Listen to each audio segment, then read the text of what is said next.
Companheira, me ajuda, que eu não posso andar só. Eu sozinha ando bem, mas com você ando melhor.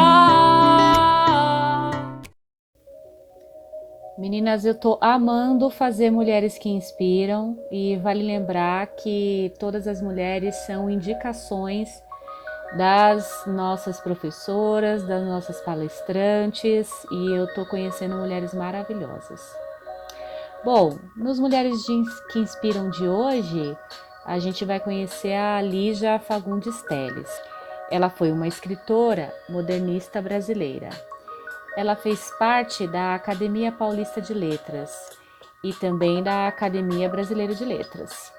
Em 2005, pelo conjunto da sua obra, Lígia recebeu o Prêmio Camões, considerado o mais importante da literatura da língua portuguesa. Lígia de Azevedo Fagundes, nome de batismo, nasceu em São Paulo no dia 19 de abril de 1923. Passou sua infância em diversas cidades do interior paulista e desde pequena demonstrou seu interesse pelas letras. Estudou no Instituto de Educação Caetano de Campos, em São Paulo, financiado por seu pai em 1938. Publicou seu primeiro livro de contos intitulado Porão e Sobrado. Com 17 anos, ingressou na Escola Superior de Educação Física na capital paulista. Um ano depois, em 1941, começou a fazer paralelamente o curso de Direito na Faculdade de Direito do Largo São Francisco. Seu interesse pela literatura. Durante os anos da faculdade, começou a frequentar locais em que se reuniam diversos literatos. Em 1973, publicou o romance As Meninas. Com essa obra, Lígia recebeu os prêmios Jabuti, Coelho Neto, da Academia Brasileira de Letras e Ficção, da Associação Paulista de Críticos de Arte. Em 1987, Lígia tomou posse da cadeira número 16 da Academia Brasileira de Letras. Em 2001, a escritora foi agraciada com o título de doutor honoris causa pela Universidade de Brasília. No mesmo ano, recebeu o Prêmio Jabuti com o seu livro Invenção e Memórias. Lígia Fagundes Telles morreu no dia 3 de abril de 2022, com 99 anos. O nosso glossário de hoje é abuso sexual infantil. Diversos autores descrevem o abuso sexual como uma forma de violência que acontece dentro do ambiente doméstico ou fora dele, mas sem a conotação da compra de sexo, podendo o agressor ser pessoa conhecida ou desconhecida da vítima. O fenômeno consiste numa relação adultocêntrica, sendo marcado pela relação desigual de poder. O agressor, pais, responsáveis, legais, pessoas conhecidas ou desconhecidas, domina a criança e o adolescente, se apropriando e anulando suas vontades, tratando-os não como sujeitos de direito, mas sim como objetos que dão prazer e alívio sexual. Podemos conceituar o fenômeno do abuso sexual contra a criança e adolescente como todo ato de natureza erótica, com ou sem contato físico, com ou sem uso da força, entre um adulto ou adolescente mais velho e uma criança ou adolescente. Existem duas modalidades de abuso sexual contra criança e adolescentes. Intrafamiliar, o agressor está ligado à pessoa da vítima por laços de consanguinidade, legalidade ou afinidade. Exemplo: consanguinidade são pais, irmãos, avós, tios. Afinidade: padrasto, madrasta, cunhado. Responsabilidade: guarda, tutela, adoção e etc. Extrafamiliar: o agressor é uma pessoa conhecida ou desconhecida da vítima e que busca obter vantagens psicoemocionais dessa relação. Exemplo: amigos, vizinhos, profissionais conhecidos pela vítima, professores, médicos, líderes religiosos, etc. Ou pessoa desconhecida. Eu sinto vontade de contar, mas eu não consigo. Às vezes eu quero correr, fugir, mas eu não tenho como. Eu sinto medo, muito medo, mas eu não posso gritar. Se pelo menos alguém me visse e percebesse. A cada hora, 3 crianças e adolescentes são abusados no Brasil. 80% das vezes, a violência acontece dentro de casa. 1 em cada 3 a 4 meninas será vítima de abuso ou exploração sexual antes dos 18 anos. Entre os meninos, 1 em cada 6 a 10. Você pode ser a voz de quem ainda não sabe como pedir ajuda. Denuncie anonimamente.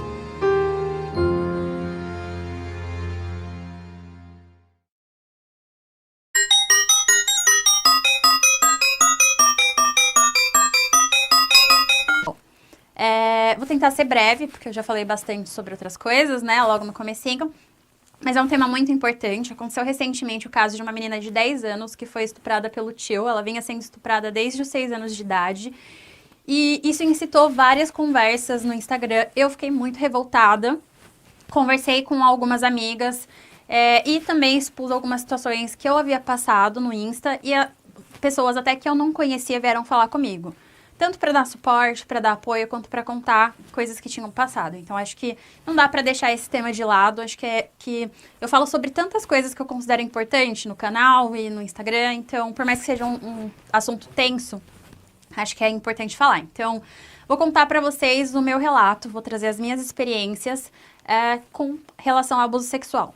É importante já esclarecer logo de cara que eu não vou conseguir dizer tudo, porque a gente, como mulher, sabe que desde os microabusos até abusos mais dramáticos, a gente passa por vários ao longo da vida. Então, desde o cara, né, que passou de caminhão quando você tinha 15 anos e mexeu com você, até um abuso físico mais invasivo, uma situação mais violenta, a gente passa por isso, né? As mulheres estatisticamente passam muito por isso. Então, foram muitos, mas eu vou tentar aqui mencionar os principais.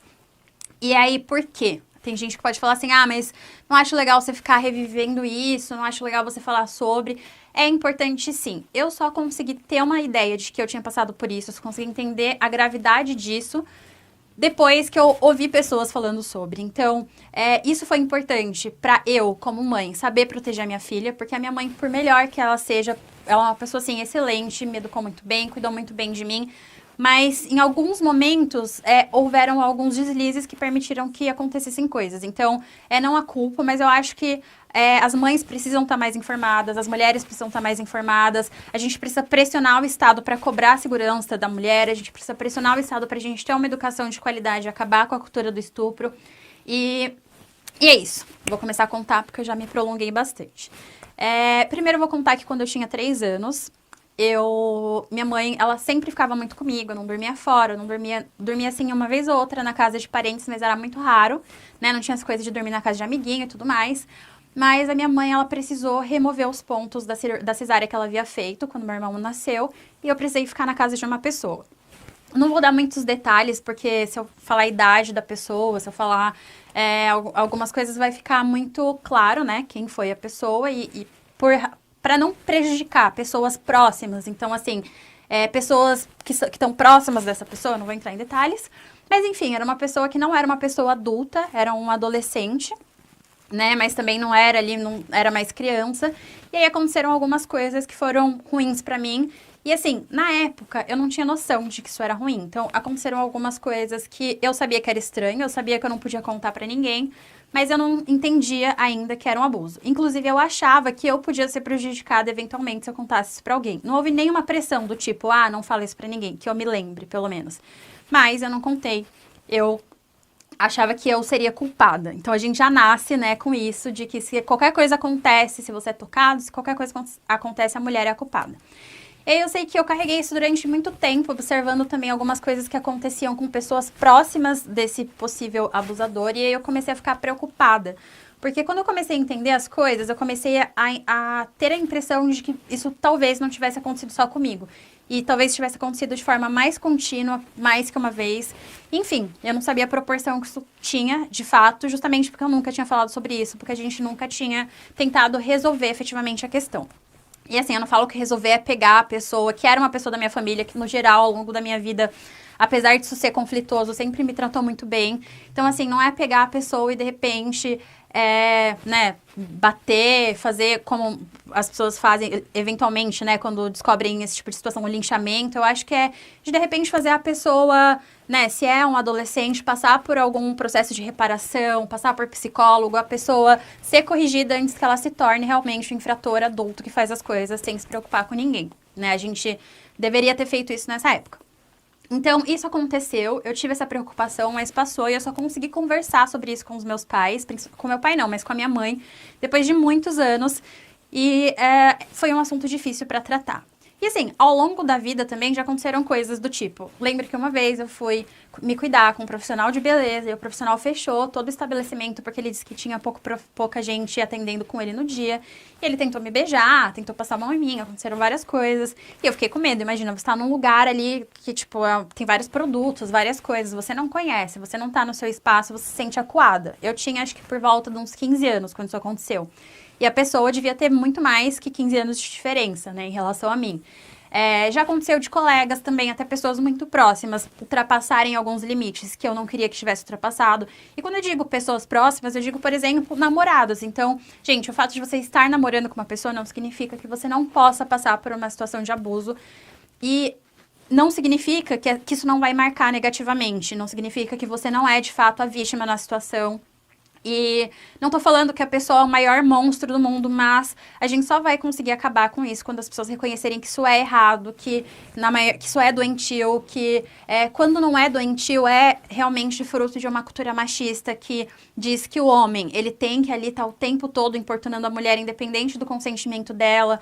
Então, assim, eu acho que é muito importante a gente falar sobre isso e fortalecer. Eu vou deixar aqui o link de algumas instituições de apoio a pessoas que sofrem abuso sexual, mas principalmente deixo a dica que o órgão que vocês devem procurar quando vocês desconfiam, e é sério, desconfiem, prestem atenção. Quando vocês desconfiarem que uma criança está passando por uma situação de abuso, principalmente, recorram ao conselho tutelar da cidade de vocês. Conversem com instituições, conversem com psicólogos públicos, com a defensoria pública. Recorram, sabe? Não abandonem, porque muitas vezes nem a própria família tem condições de entender o que está acontecendo. Então, no caso da menina, por exemplo, a gente viu toda a repercussão. O que chocou não foi nem o abuso, porque uma criança é abusada a cada 4 horas, se não me engano, no Brasil. E assim, os abusos em si já não são mais o que chocam, mas o que chocou foi o quanto as pessoas ainda são ignorantes em relação a isso. Então, culparam a menina, culparam os médicos que realizaram o aborto, que provavelmente salvou a vida dela.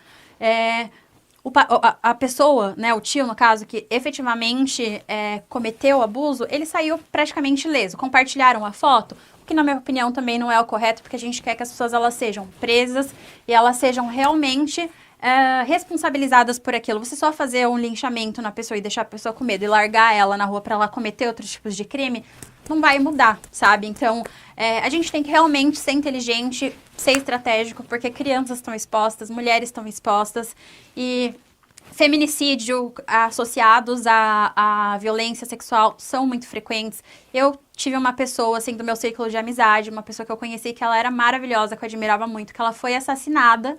Então, assim, foi muito triste ver uma pessoa que eu olhava e eu admirava e falava, caramba, que menina bonita, que menina inteligente, que pessoa legal, né, sabe? E ver que essa vida foi interrompida por uma pessoa que tinha um problema que, de repente, poderia ter sido diagnosticado se as pessoas observassem mais, né? Porque nunca... Pode acontecer, eu acho, mas raramente você simplesmente descobre esse tipo de situação do nada. As pessoas, tanto os abusadores quanto as vítimas, eles dão indícios. Então, assim, acho que era basicamente isso que eu queria dizer. Tô nesse cenário diferentão, mas não vai ser sempre que eu vou falar, tá, gente? Mas eu queria aproveitar. E é isso, sabe? Se vocês precisarem conversar, conversem comigo. Se tiver alguma situação que vocês não têm coragem de resolver e levar para um órgão público, eu não sou a pessoa mais indicada, mas na pior das hipóteses, eu tento conversar com você, a gente tenta chegar numa solução juntos. E eu tô disposta a conversar, nem que seja para fim de desabafo mesmo, tá certo? Então é isso, gente. Obrigada por terem votado e escolhido essa opção, porque eu acho isso muito importante. Fico feliz que vocês tenham esse interesse. E um beijo, até o próximo vídeo.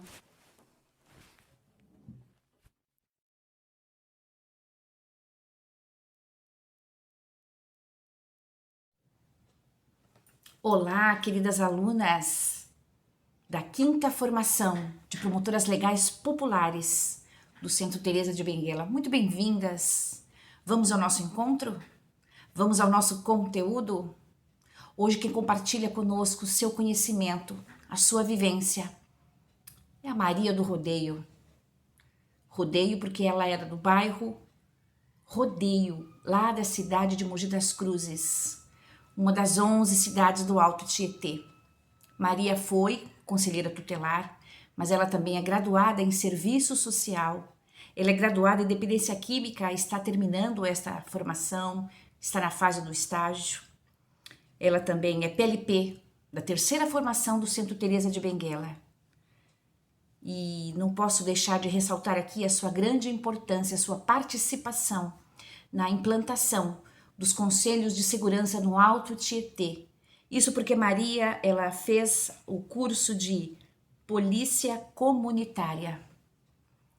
Eu a conheço pessoalmente e eu digo a vocês que ela tem muito a contribuir no nosso sábado de hoje.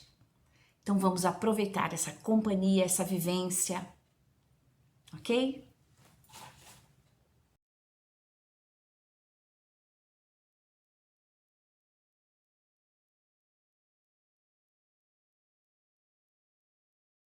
Olá, eu sou a Maria do Rodeio, sou líder comunitária e tenho a especialidade de atender o outro, respeitar o outro, amando o outro, e isso faz parte da minha vida.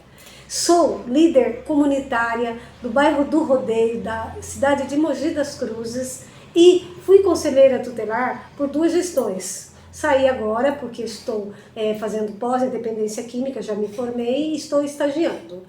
E estou aqui para informar para vocês o que é o Conselho Tutelar.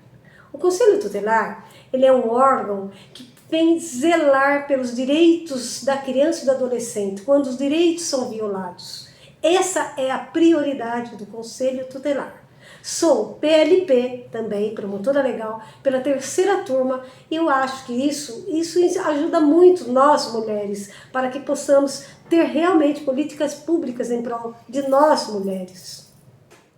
O Conselho Tutelar, ele é um órgão que ele capacita os conselheiros que são eleitos, porque é assim, o Conselho Tutelar é feita uma eleição, ela é unificada agora, ela é de 4 em 4 anos, e assim, é em outubro de um ano antes da eleição para prefeito, isso está na lei. Então é feito e é capacitado os que passam. No meu município e em alguns municípios também é feita uma prova específica sobre o ECA. Você vai e responde algumas perguntas sobre o ECA e assim, quando você é capacitado, você passa, você vai para a eleição. É assim no nosso município, eu não sei no município de vocês, mas a tendência em outros municípios também é assim. Então, cada conselho tutelar, que é preconizado cada 100 mil habitantes, é um conselho tutelar com 5 membros. Esses 5 membros são remunerados pelo poder da prefeitura municipal do município que ela presta esse serviço, que cede uma casa, uma impressora, as tintas, o auxiliar administrativo, telefone, geladeira, fogão, uma cozinha, banheiro e alguém que faça a faxina geral do prédio. Isso está preconizado, isso o nosso município mantém e os demais municípios também eu acho que deveriam de manter. Se não manter, tem que especificar isso e provar ao Ministério Público a falta de. Temos um carro disponível e motorista disponível dentro do horário que nós trabalhamos, que o Conselho Tutelar funciona, e à noite, quando há os plantões, porque na verdade assim, o Conselho Tutelar trabalha às 48 horas, ele tem um plantão durante a semana e alguns plantões nos finais de semana que são revisados, são trocados entre todos os conselheiros. Então, nesse caso, fica um motorista de plantão para o conselho tutelar, se precisar, nessas horas que é necessário o atendimento presencial. Vamos falar agora sobre abuso sexual. O abuso sexual é uma coisa assim muito triste, que está acontecendo muito, ainda mais agora com esse problema da pandemia. Muitas crianças ficaram dentro de casa, sem acesso à escola. Então, na verdade, acabaram sofrendo as consequências também disso, porque a escola é a grande parceira da sociedade, da família. A escola é que sabe o que está acontecendo realmente com a criança. A professora, ela percebe a mudança de comportamento da criança. Então é isso que ela fala. Ela fala isso de verdade, porque a escola é um espaço de socialização da criança no mundo de hoje, no mundo normal, digamos. Então, quando ela acaba falando, ela acaba confiando na professora, é por isso que ela fala. E a professora também, ela desperta, ela vê a diferença do atendimento da criança, do rendimento escolar, ela começa a desconfiar, ela começa a conversar com a criança, e é onde ela passa isso para o conselho tutelar. A 90% das denúncias de abuso sexual é feito pela escola, é feito pelo professor, pelo diretor, que está convivendo com a criança ali o tempo todo, porque na verdade a escola fica mais tempo com a criança que muitas mães às vezes ficam. Então a educação da criança, o jeito de falar da criança, sabe, é a escola que passa isso. Porque o abuso sexual, na verdade, ele é não, ele quer dizer não. Abuso é o uso, então é o mau uso, não uso. Então quem faz o mau uso do sexo é o adulto. Então quem abusa da criança é o adulto. Então, na verdade, é o tio, é a tia também, porque há mulheres também que abusam. Existe essa lenda, sabe, que é só o homem, não. Na verdade, assim, é o tio, padrasto, pai, irmão, tem muito irmão que abusa. Então, hoje nós temos que confiar no professor, sabe, que o professor, ele não está ali só ele não educa seu filho, ele passa cultura, e isso também é cultura, porque na verdade é uma vivência, é um sofrimento, a criança acaba sofrendo as consequências disso. Outro assunto relevante a situação do artigo 54 e do inciso 4 até também, com as crianças que já estão na creche, são as diretoras nos ligando, pedindo que, olha, não vieram buscar uma criança, a criança está aqui, a mãe não deixou a criança lá, alguém não foi buscar. Não cabe ao conselho tutelar buscar essas crianças.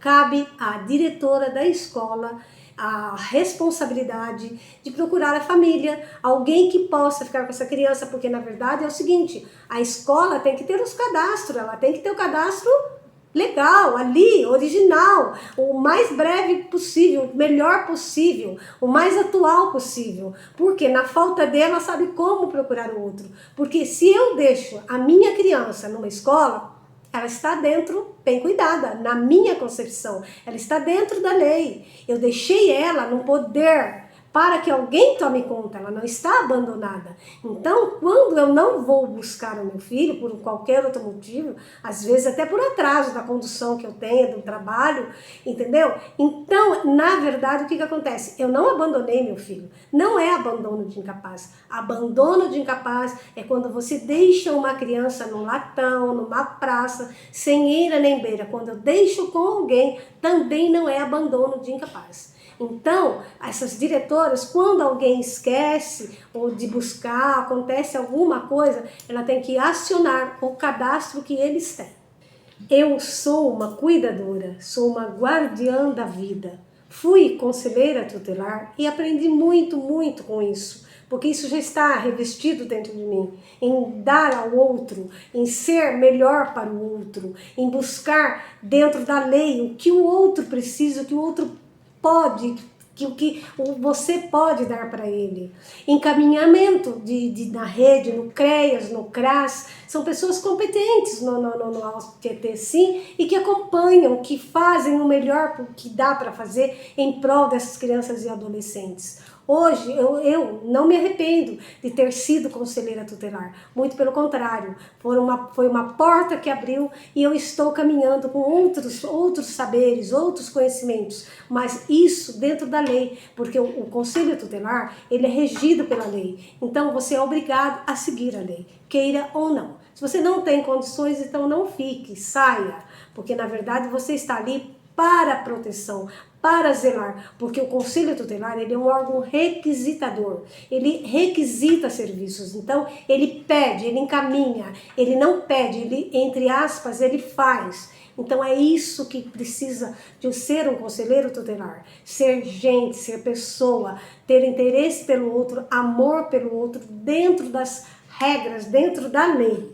Isso é uma busca contínua de conhecimento, de prazeres, de saber na vida o que é bom para mim, é bom para você. E assim eu termino agradecendo vocês de toda a atenção, de todas as promotoras legais populares, que vocês estão no caminho exatamente certo, procurando ajudar sempre o outro com conhecimento de causa.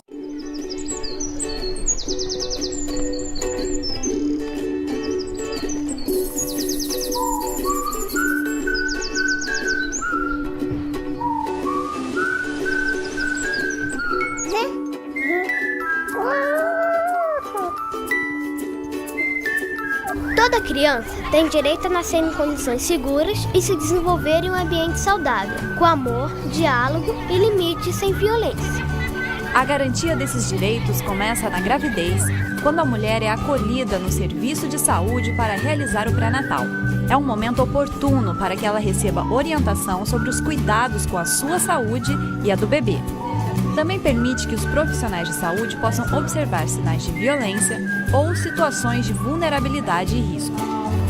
Desde a gravidez, é importante a construção de vínculo com a criança.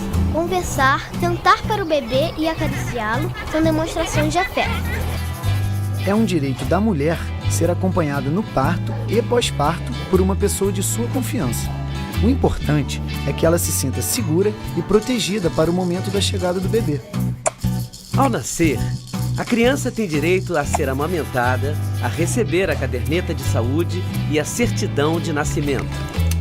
No momento da alta, a equipe da maternidade orienta a mãe e o pai a comparecer com o bebê até o 7º dia na unidade básica de saúde, a fim de serem avaliados e orientados.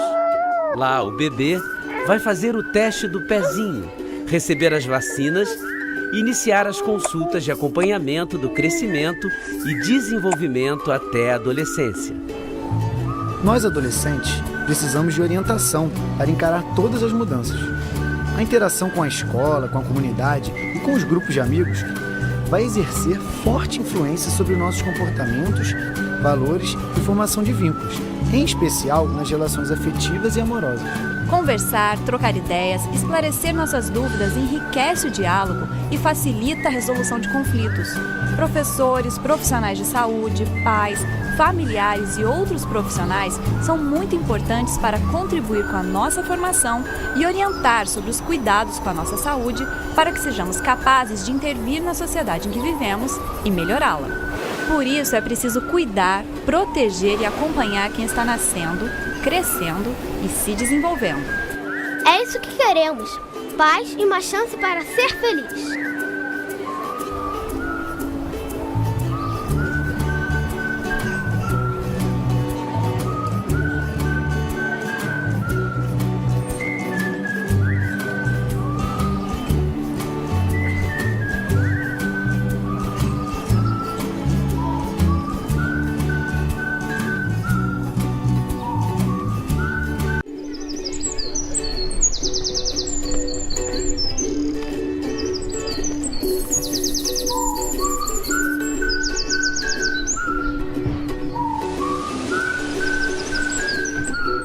cuidado para atenção integral à saúde de crianças, adolescentes e suas famílias em situação de violências tem início a partir do primeiro contato, independente do nível de atenção. Quando crianças ou adolescentes sofrem algum tipo de violência interpessoal, seja de natureza física, psicológica, sexual, e negligência ou abandono, a rede de saúde, em conjunto com outras políticas sociais, entra em ação para promover o cuidado nas seguintes dimensões. Acolhimento. As crianças ou adolescentes e suas famílias devem ser recebidas de forma acolhedora e respeitosa por qualquer integrante da equipe de saúde. É necessário que este esteja sensibilizado e capacitado para essa abordagem. A criança ou adolescente deve se sentir protegido durante a conversa com a equipe de saúde. O local para essa escuta deve também ser um ambiente apropriado para a situação. Em todas as dimensões do cuidado, devem ser respeitados os princípios da ética, privacidade e sigilo. Atendimento. A equipe de saúde realiza consulta clínica, escuta e dialoga com a criança ou adolescente e a família para coletar informações preciosas sobre o ocorrido. A ação do profissional diante de uma criança ou adolescente em situação de violência pode representar uma oportunidade única de sua história ganhar novos rumos. Com o diagnóstico, a equipe da saúde orienta a família sobre o tratamento e os cuidados. A equipe planeja um projeto terapêutico singular para cada caso, buscando integrar profissionais da rede da assistência social, educação, dentre outros. A notificação deve ser preenchida pela equipe de saúde que realizou o atendimento para fins de registro e informação da Vigilância de Violência e Acidentes da Secretaria Municipal de Saúde. Em seguida, deve comunicar o caso ao Conselho Tutelar da forma mais ágil possível, por escrito ou por telefone, especialmente nos casos de maior gravidade. É importante esclarecer para a família que o registro da informação e a comunicação ao Conselho Tutelar são definidas por lei. A notificação não é uma denúncia, e sim um instrumento para proteger crianças e adolescentes da situação de violência. O segmento na rede é uma dimensão importante que permite a continuidade do cuidado tanto nos serviços de saúde, em unidades básicas de saúde, ambulatórios, serviços especializados e, se necessário, nos centros de atenção psicossocial infanto-juvenil, quanto nos demais serviços da rede de proteção social existentes no território.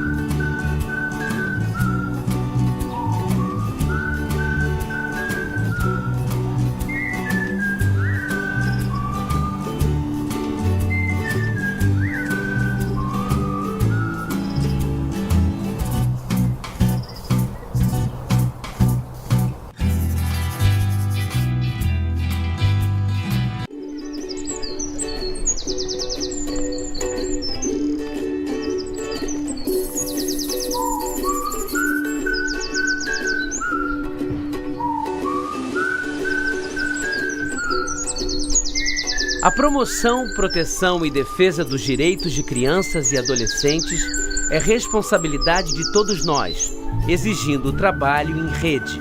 A rede de cuidado e de proteção é composta por serviços de saúde, assistência social, educação, Conselho Tutelar, Segurança Pública, Ministério Público, Justiça e entidades da sociedade civil organizada.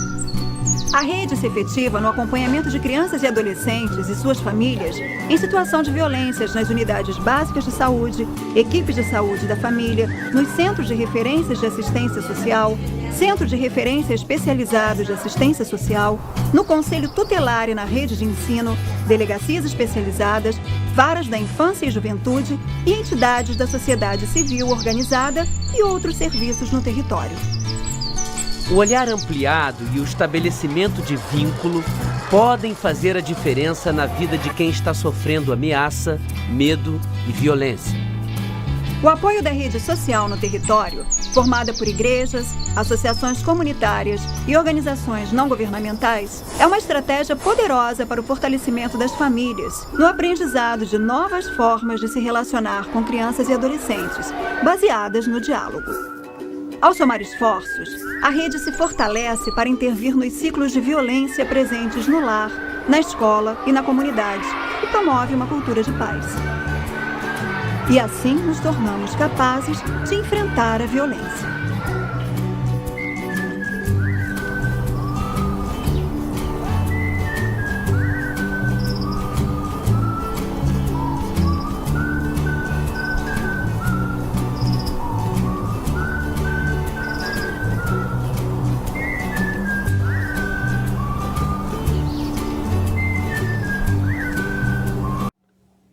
Olá, voltamos, queridas alunas. Trabalho bacana, né, do conselheiro, né? E olha a importância da escola também, né, uma parceira, né? É assim que funciona a rede do cuidar, né? A Maria é realmente uma guardiã da vida. Olha, gente, no tempo da minha formação, ó, velhinho, mas tá aqui, bonitinho. Minhas queridas, eu espero que vocês tenham tido um bom aproveitamento no dia de hoje. E tem aí o nosso sorteio. O título que ela está doando, Família Acolhedora. Quando em formação, tive uma palestra maravilhosa com a Maria. Ela também fez essa doação generosa. Minhas queridas, espero que tenham gostado do sábado de hoje. Mandem perguntas, muitas perguntas. Como que é o Conselho Tutelar aí onde vocês estão? Sei que algumas de vocês não são aqui do nosso município de Itaquá, de Poá. Eu conheci uma aluna de Poá. Então, como é que funciona, né? Esse importante conselho formado totalmente pela sociedade civil. Que bacana, né, gente? Que bacana, alunas. Mandem perguntas. Vou mandar as perguntas para a Maria, ela vai responder bonitinho para vocês. Um beijo, minhas queridas. Tenham um sábado, ó. Vejam novamente esse conteúdo. Ok? Até o nosso próximo encontro. Será em breve. Ó. Beijinhos nas bochechinhas. Tchau.